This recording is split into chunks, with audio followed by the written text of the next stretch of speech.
Hello everyone! Ito na ba yung hinihintay nyo?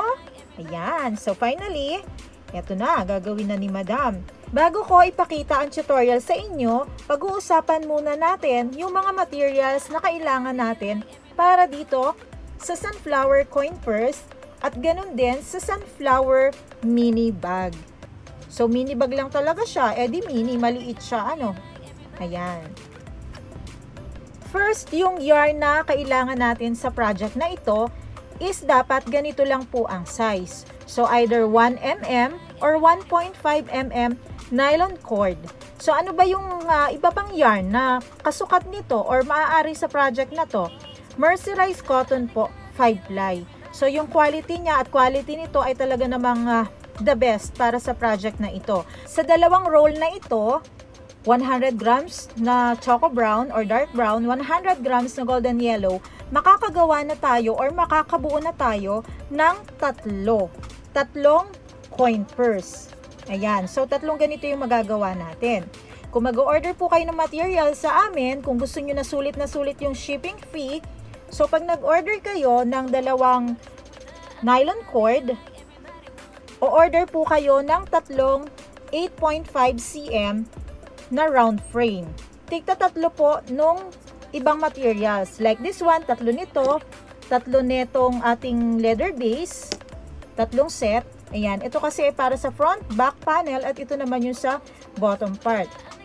So sa ating coin purse, lagi natin siyang nilalagyan ng wrist holder. Ayan, so nasa sa inyo kung paano nyo didiskartehan. Kung gusto nyo gamitin ay keychain ring, go ahead. So meron available naman po ang gold natin ito sa ating page. So, okay, clear tayo sa coin purse. Tatlo-tatlo ang magagawa sa dalawang cone na ito na magkaibang kulay. So, pagdating naman sa mini bag, pag-usapan natin ngayon si mini bag, tatlo din yung maaaring magawa natin sa tig-isang nylon cord na ito. Kulay yung pang center natin, seed, at yung pang petals natin. Tatlo din sa mini bag. So, ang kailangan yung bilhin, kung gusto niyo sulit na sulit, tatlong sulit na sulit, dagdag gastos, So, tatlo din ang frame, tatlong set din ng ating leather base, and of course, tatlo din ng ating chain or sling. Para sa pricing ng ating mini bag, 400 pesos hanggang 500. So, ayan, diskarte nyo na yan sa pagpepresyo. Pero wag na pong bababa ng 400 pesos.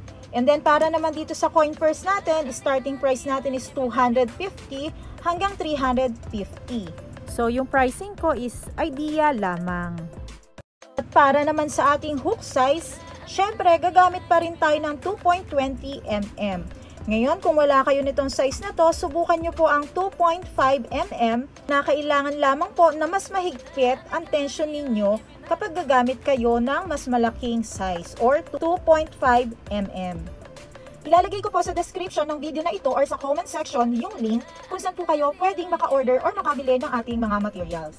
Sa video tutorial na ito ay hindi ko na po ipapakita sa inyo ang kabuuan kung paano natin gagawin yung coin purse at ganun din ang ating mini bag. Dahil meron na po akong video sa aking channel kung paano ba gagawin ang coin purse at mini bag, which is yung ipinakita ko po sa inyo sa paggawa ng rose mini bag at saka ng rose coin purse natin. So sa video ito, ituturo ko na lamang po sa inyo kung paano natin gagawin itong mismong flower na lang. And then, pakicheck nyo na lamang po sa description or sa comment section yung mga link ng mga video natin kung paano natin i-attach ito, kung paano natin gagawin yung back panel, yung bottom part, at yung pagtatahi ng ating frame. Ganon din dito sa ating mini bag kung paano natin siya i-assemble.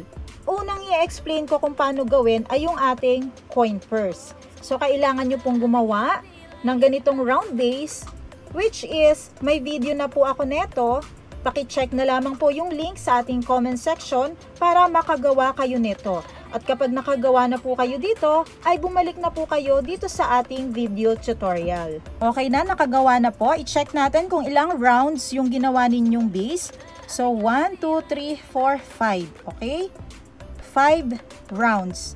And then, hindi na po natin ikakat yung yarn. So, tuturuan ko kayo ng isa pang magic na pangtamad. So, ito yung ating huling slip stitch. Ito yung loop na naiwan. So, lakihan na lang natin ito. And then, ipasok natin si cone or si yarn dun sa loop. So, para malak siya.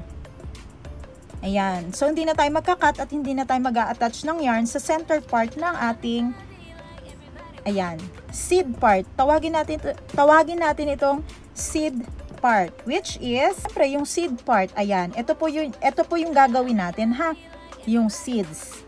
Yung mga seeds na yon, gagamitin po natin ay bubble stitch. Okay? So, ito yung 5 double crochet na pagsasama-samahin natin sa iisang stitch. So, medyo mahirap makita. Gagamit na lang po ako ng ibang kulay ng yarn para do sa seed part natin. Pero, kapag gumawa na po kayo nun sa inyo, of course, kung ano yung kulay nitong base, yan din yung kulay ng seed natin, di ba? Parang realistic sunflower. So, ipakita ko yung pag-a-attach natin dito, just in case naputol nyo yung yarn. Make a slip knot. Ayan. And then, i-attach natin ito. Yung position ng ating hook is mula sa direction mo, para kang may sinusundot sa harapan mo. Ito yung ating gagawin. Kahit saan sa stitch na to, pwede ka namang mag-umpisa. So, dito tayo, i-attach natin ang ating yarn. Kunin natin si yarn. Ayan. And then, liit-liitan nyo na lamang yung loop na nandyan. Yung working stitch natin. Let's chain 2. 1, 2. So, this is counted as our first double crochet. Ilalagay pa tayo ng 3 unfinished double crochet into the same stitch. Okay, itago na rin natin yung tail. So, we have 1, 2, 3, 4, and yung pang 5 po natin na double crochet, sa susunod na stitch na natin ilalagay. Susunod na stitch. So, hanapin yung susunod na stitch sa first round. Ayan, 5. I-check po natin kung mayroon tayong total of 5 loops sa ating crochet hook. 1, 2, 3, 4, 5. Check. Grab the yarn at ipasok sa 5 loops. Chain 1, chain 2, chain 3. Ayan. After natin gumawa ng bubble stitch, let's chain 3 and slip stitch tayo do sa last double crochet na ginawa natin para sa bubble stitch.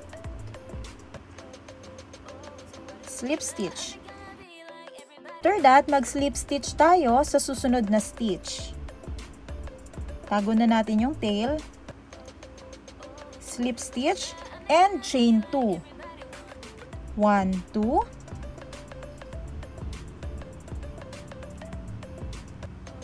1, 2. 3. 4. At gagawa pa tayo ng 1 double crochet sa susunod na stitch.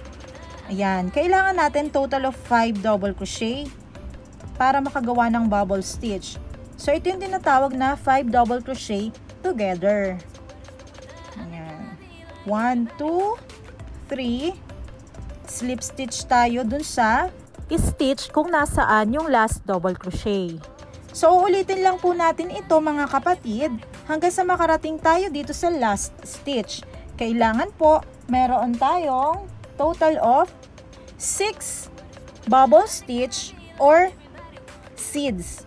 1, 2, 3, 4, 5, 6. Ipakita ko lang yung last bubble stitch natin.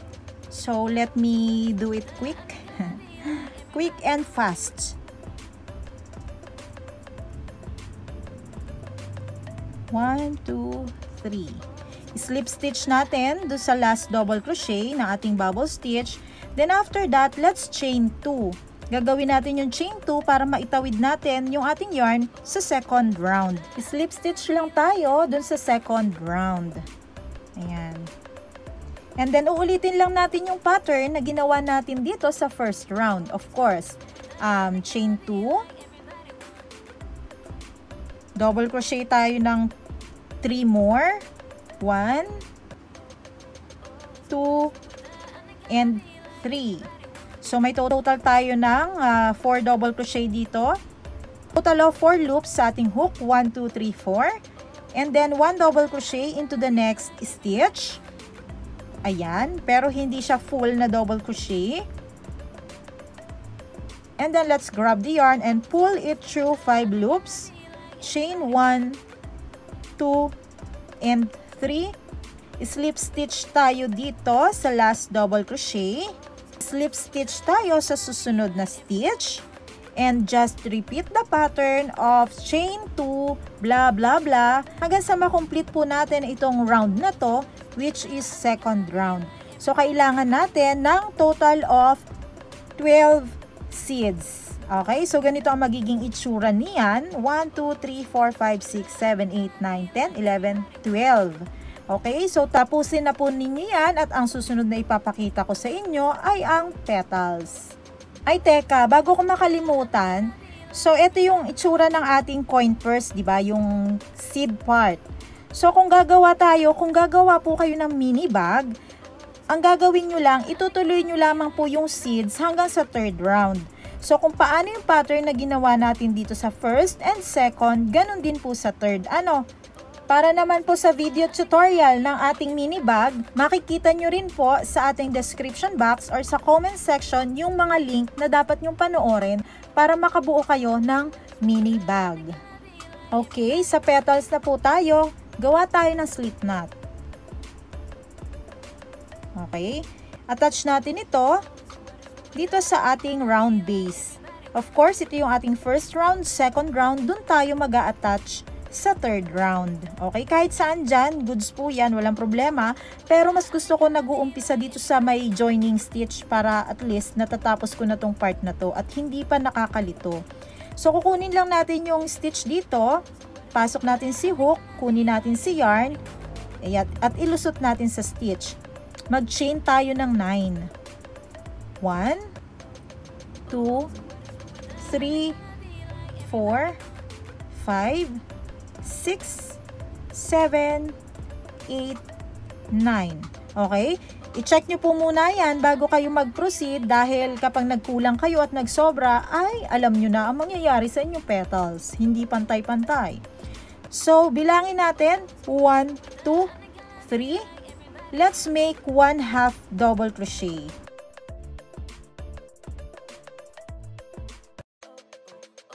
Ayan. Into the next stitch, let's work on 1 double crochet. Into the next 3 stitches, 1, 2, 3, let's work on 1 treble crochet.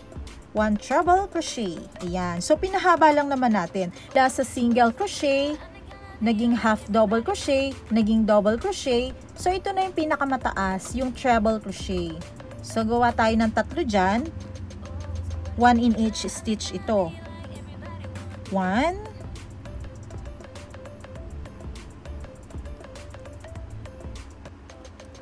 2, and 3. Ayan. Next, into the next stitch, balik tayo sa 1 double crochet. And into the next stitch, yung last chain natin dito, let's work on 1/2 double crochet.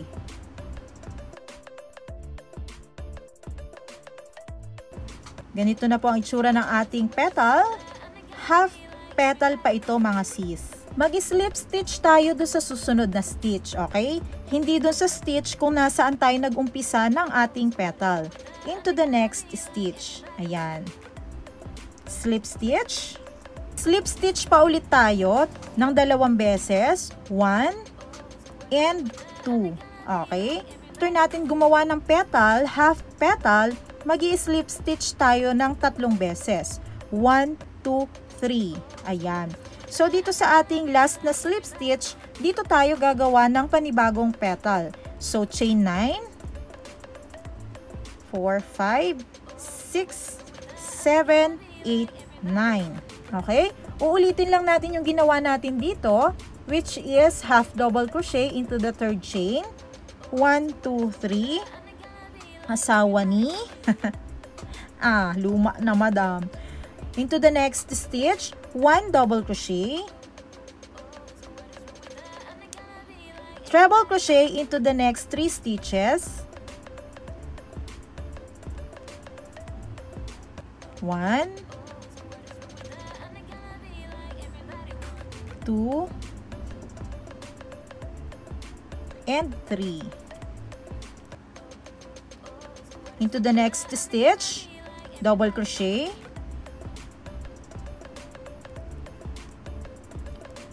1/2 double crochet into the next and last stitch, slip stitch into the next stitch sa ating base, round base, 1 slip stitch ulit ng pangalawa and pangatlo. Into the third slip stitch, chain 9. So, uulitin na lang natin yon mga kapatid. Paulit-ulit lang po yan hanggang sa makatapos tayo dito sa last stitch na ito. Dapat mayroon po kayong total of 12 na half petal. So, ayan. I-check nyo mabuti. 1, 2, 3, 4, 5, 6, 7, 8, 9, 10, 11, 12. Okay? So, ito yung ating last na half petal. Ipapakita ko na sa inyo kung paano tayo makakagawa ng full petal. Okay? So, natapos tayo sa slip stitch. Yun yung ating first slip stitch. Ito yung second. Okay? Yung third natin, di ba dun tayo gumagawa ng petal? So, kailangang i-occupy na natin itong first half petal natin.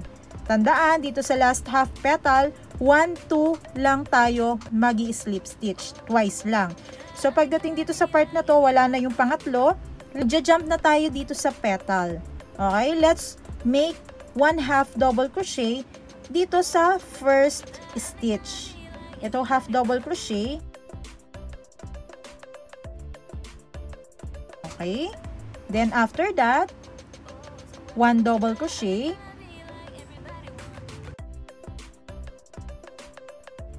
3 treble crochet, 1 in each stitch, 1,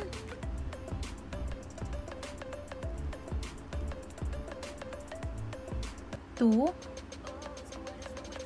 and 3. Ayan. Intindihin mabuti ha, baka magkamali kayo ng mga stitch na nilalagay, magkakaproblema po yan sa ating petals. Okay? So, check. 1/2 double crochet, 1 double crochet, 3 treble crochet, next 1 double crochet. Into the next stitch, 1/2 double crochet, and into the last stitch, mga kapatid, don't miss it, okay? 1 single crochet. So, nandito na tayo sa tip part. Let's chain 2. 1, 2. Into the first chain, let's slip stitch. Ayan. Dito sa first stitch, sa kabilang side, doon sa first half petal na ginawa natin, mag-i-slip stitch lang po tayo dyan, okay? So, mag-start tayo dito sa kauna-unahang top chain na makikita mo dyan, sa kabilang side. Hindi siya full stitch ha, hindi tayo mag-i-slip stitch sa full stitch. Yung outer loop lang po. Okay, malinaw ba? Outer loop only. Dito lang yan sa stitch na yan, okay? And then the rest, which is yung 1, 2, 3, 4, 5, 6, 7. Sa full stitch na po tayo magi-slip stitch. Okay? Good? Good. Full stitch into the next stitch, which is yung full stitch. Mag-slip stitch tayo dyan. Puro stitch. Okay? Slip stitch hanggang sa dulo. Wala tayong magagawa dahil ang crochet ay puro stitch. Pinagsama-samang stitch. Uy, ayan. Chika pa more. So, pagdating dito mga kapatid, importante ang tension natin, okay? Huwag na huwag nyo pong hihigpitan ang inyong mga tension. Alalay lamang, okay? So, i-maintain niyo yung shape dito sa kabila. Kailangan ganun din ang shape doon sa kabila. Pag sinahigpitan nyo po yung tension nyo dyan, ay siya. Wala na. Mukha nang nalanta ang inyong sunflower. Okay, slip stitch pa rin tayo dito. At magi-slip stitch pa rin tayo dito sa round base. Yung brown part daan kung saan tayo nag-slip stitch ng ating unang half petal. So, ito yan. Pakita ko lang ito. Ayan, dito, di ba? So, nandito na tayo sa kabila. Dito tayo magi-slip stitch. Siyempre, ba't kasi doon mo pa pinakita sa kabila? Okay, so isang slip stitch na yon into the next stitch. Kung nasaan yung, yan, yung slip stitch na yan, doon pa rin tayo magi-slip stitch. Uulitin lang natin yon. But this time, 1, 2 lang tayo. Di ba nung unang part ng petal natin, di ba 3 slip stitches? So this time, after natin makagawa ng kabilang petal, nagtawid tayo dito, 1 slip stitch, 1 slip stitch. Doon sa susunod, hindi na po. Kasi ang susunod na gagawin natin dyan ay 1/2 double crochet na para mabuo natin yung petal. I hope it's clear. So, kung ano yung pattern na ginawa natin dito sa unang petal, ganun lang din dito sa kabila. So, 1/2 double crochet, 1 double crochet, 3 treble crochet, taray. Sorry, bored lang ako. 3, ayan. Minsan kasi mahirap din yung seryoso ka sa buhay. Ayan, 3. Susunod, 1 double crochet, 1/2 double crochet, 1 single crochet, and chain 2. Ayan. Slip stitch tayo sa first chain natin. Slip stitch tayo sa outer loop ng susunod na stitch. And slip stitch tayo sa full stitch hanggang sa matapos natin itong ating petal na ito. Alalay sa tension at baka ma-hypertension. So, medyo challenging itong ano natin na to, sunflower, kasi may time na sasabit-sabit yung hook mo doon sa round base. Ayan. Pero syempre, tsaga-tsaga lang. Okay, dahil naipakita ko na po sa inyo kung paano natin ginawa yung petal, tatapusin nyo na po yan. Kung ano yung ginawa nyo rito, dito, hanggang dyan matapos kayo ay same lang po yung pattern. Magkita-kita tayo dito sa ating last petal. So, ganito na po ang itsura ng ating sunflower kapag natapos na natin yung unang round ng petals. Okay? Ayan. So, ganyan siya. So, ituloy na natin. So, mag-slip stitch po ulit tayo ng isang beses lang dito sa susunod na stitch. Then, after that, let's chain 2. Ayan. Mag-chain 2 tayo para makatawid tayo sa susunod na round. Slip stitch tayo dito sa mismong katapat lang nung chain na ginawa natin. So, kung ano yung pattern ng ating petals dito sa round na to, ganun din dito sa susunod na round. Ang magiging kaibahan lang niya ay yung bilang ng slip stitch sa ating round base. Okay? So, let's start. 1, 2, 3, 4, 5, 6, 7, 8, 9. Okay? Same lang yung bilang ng chain. Work on half double crochet into the third chain. Double crochet into the next stitch. And 3 treble crochet, 1 in each stitch. 1, 2, and 3. Okay, double crochet into the next stitch, 1/2 double crochet into the next stitch. Okay, so dito na po maiiba yung gagawin. Okay, so pareho lang dito.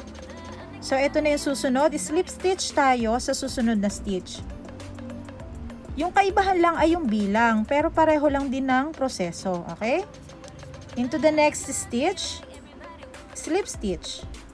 So, ito yung 1, slip stitch 2, slip stitch 3, and slip stitch 4. Ayun. So, yun ang kaibahan niya, nadagdagan lang ng isang slip stitch dito sa part na ito. And, dito na po papasok yung ating mini bag. Yung mini bag natin, kung nakikita nyo yung logic dito sa ating from coin purse to mini bag, nag-increase lang tayo ng round of seeds natin. Okay? So, kung ito 1, 2, 1, 2, 3, ibig sabihin na occupy mo yung itong first round ng petal. So, kapag magi-start kang gumawa ng petal, ang pattern na susundin mo ay yung pattern na nandito sa fourth round. Okay? Nagets ba? 1, 2, 3, 4. 1, 2, 3, 4. So, yon. Pero, kung halimbawa naman maguguluhan kayo sa paggawa nito, pwede nyo rin namang gawin yung pattern ng coin purse sa mini bag. Ayan. Cute din naman siya kung yung pattern ng coin purse ang gagawin mo para sa mini bag. After natin mag-slip stitch ng 4, dito na ulit tayo gagawa ng chain 9. Para sa susunod na petal, chain 9. 1, 2, 3, 4, 5, 6, 7, 8, 9. Ayan. Hindi ko na po ipapakita dahil yun lang din naman yan. Kung ano yung ginawa natin dito, ganun lang din dyan. Ito lang talaga yung kaibahan. Please pay attention. Ito lang po yung kaibahan natin dyan. Madadagdagan lang ng isang slip stitch dito sa part na ito. Okay, after natin matapos yung ating pangalawang round ng half petal, so ganito itsura niya, no? Hindi siya maitsurahan. So okay lang yan. Basta ito yung last half petal natin para sa fourth round or second round naman para sa petals. So slip stitch tayo after natin maggawa ng half petal. Slip stitch 1, 2, 3. Yung mga unang nagawa natin is slip stitch 4. Pero dito, slip stitch 3 lang kasi ito na yung pang 4 natin. Yung pwesto kung nasaan nandoon yung ating unang half petal. So, kung ano ulit ang ginawa natin dito sa half petal, dito sa naunang round, ganun din dito. So, let's work on half double crochet to the first stitch. Ayan. Sa susunod na stitch, double crochet, treble crochet para sa 3 stitches, 1 in each lang ha. 1, 2, and 3. 1 double crochet into the next stitch,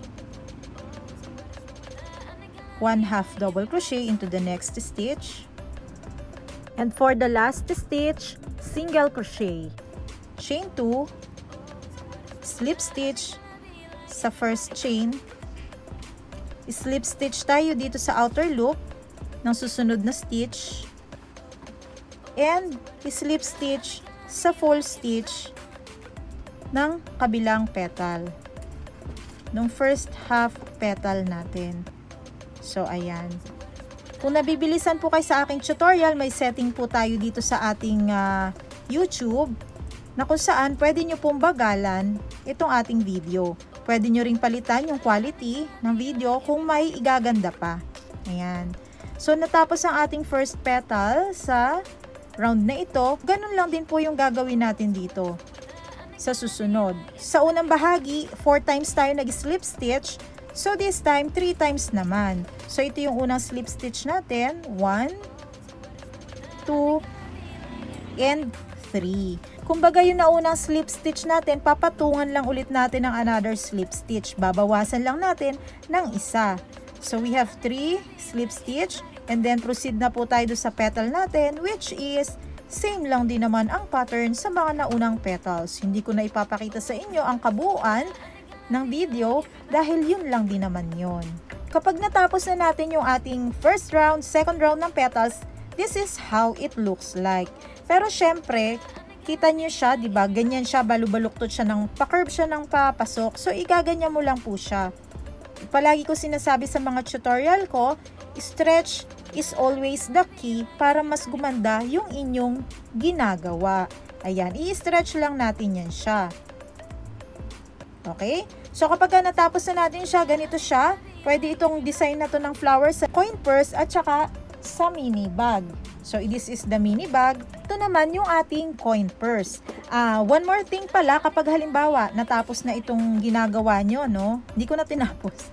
I-arrange nyo na lang po yung petals niya. I-alternate ninyo nang dito sa front, meron dito sa back, meron dito sa front, sa back. Okay? Alternately lang yan para do sa first round ng ating petals. Para naman do sa second round, hindi na kailangan. I-stretch mo lang yun siya. Ganito siya. Okay? So, ano pa ba yung mga dapat kong sabihin? Dahil marami pa akong project na gagawin, susubukan kong i-live yung paggawa ko ng sunflower at saka yung rose. Susubukan ko, hindi ko maipapangako kasi minsan nasasabi ko nagagawin ko, hindi ko nagagawa kasi sa sobrang dami talaga nung aking mga dapat gawin. So, hindi ko lang alam kung saan ko ila-live, pipiliin ko baka sa Facebook, baka sa TikTok, or baka dito rin sa ating YouTube channel. So, ayan. Ano't ano man po, pwede naman kayong mag-comment, magtanong dyan sa comment section. Huwag nyo na lamang po akong i-PM ha, dahil mas gusto ko po kung magtatanong kayo ay sa comment section na anywhere, dito sa YouTube or doon sa Facebook, kahit saan po kayo magtanong, basta na mas marami pong tao ang nakakakita, nakakabasa ng comment ninyo. Kasi mas gusto ko yung tanong ninyo, marami ang nakakabasa para kung halimbawa, pareho lang po pala kayo ng tanong ng tao na yon, edi alam na nila yung sagot. Kesa po ipipm nyo po ako, alam nyo naman, ang dami kong ginagawa, di ba? Ayan. So, para sa materials, alam nyo na kung saan kayo mag-order. And, ano pa ba?